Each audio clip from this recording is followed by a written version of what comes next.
Good morning.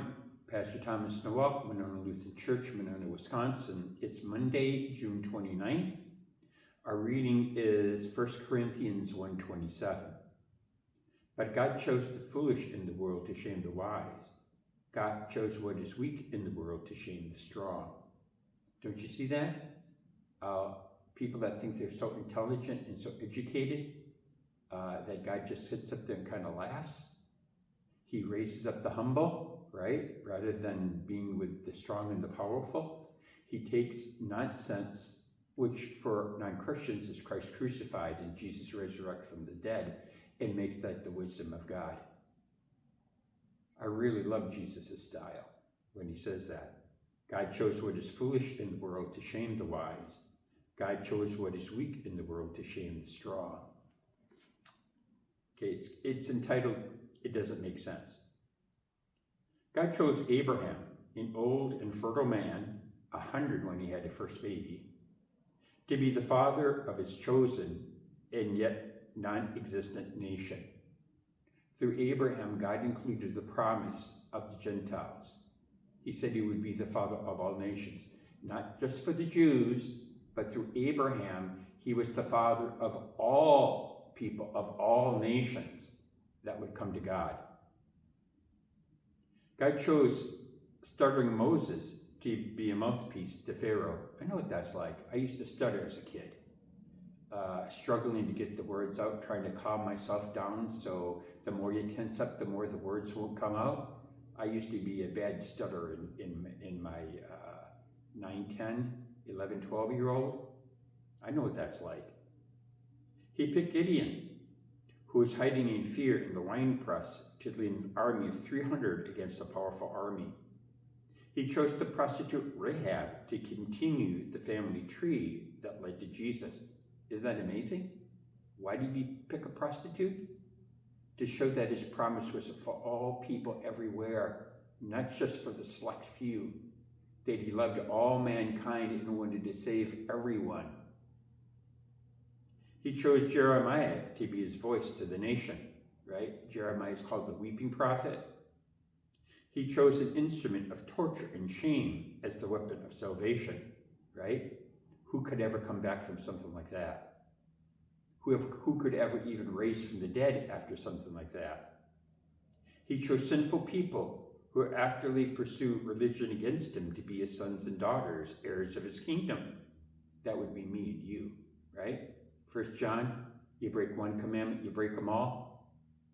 Every day, multiple times a day, you're an idolater, an adulterer, a murderer, a thief, and all of them, all 10 commandments. You break one, you break them all. Think about that.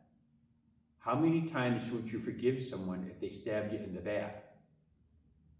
And keep forgiving them over and over again. Yet we stab God in the back multiple times a day, and multiple times a day it's covered over with the blood of Christ.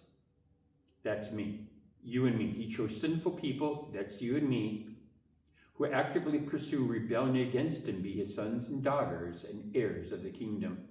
Doesn't that want to make you cry after what he did for us on the cross?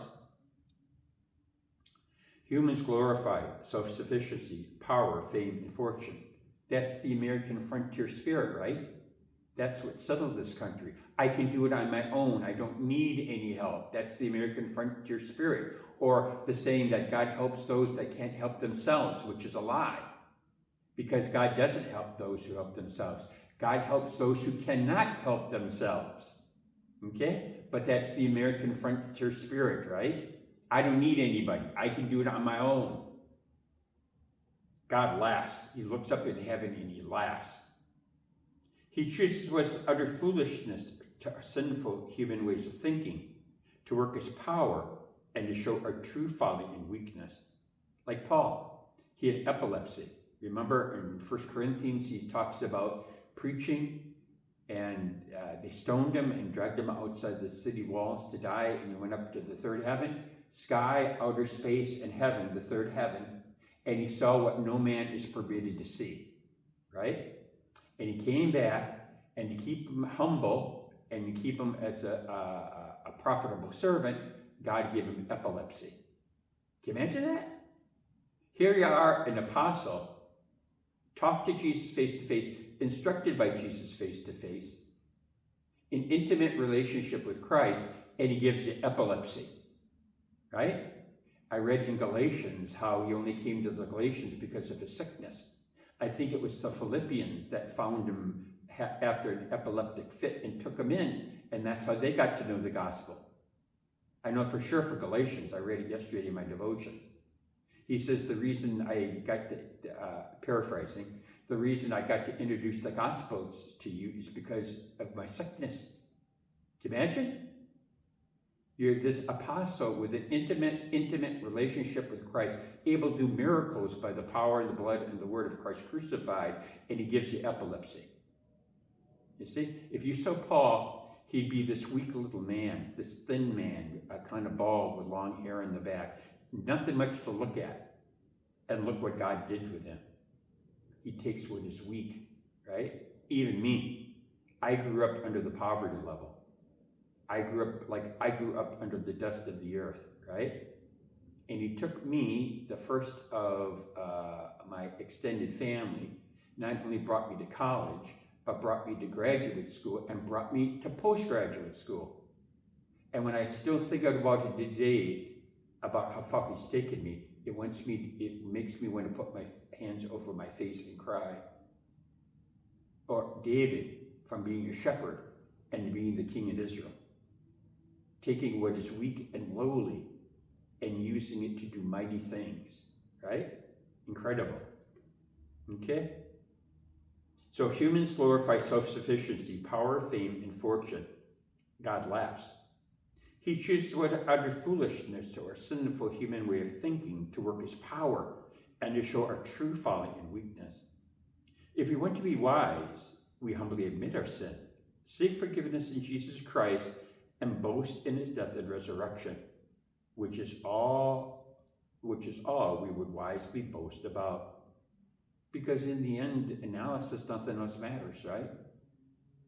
You're covered in the blood of Christ.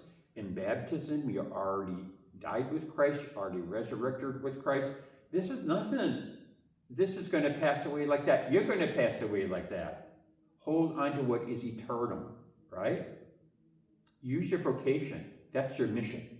Whatever you do in life, that God, it's not by accident or chance of luck. You do what you do in life, your vocation, because God set you up there as his missionary in that place. Okay? Read Luther on vocation. You see? There's no such thing as luck, no such thing as chance.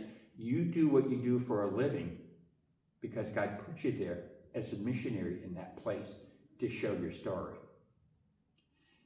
Here's our prayer. God, in your wisdom, you turn our folly upside down. Help us fully believe, trust, and live in your full wisdom.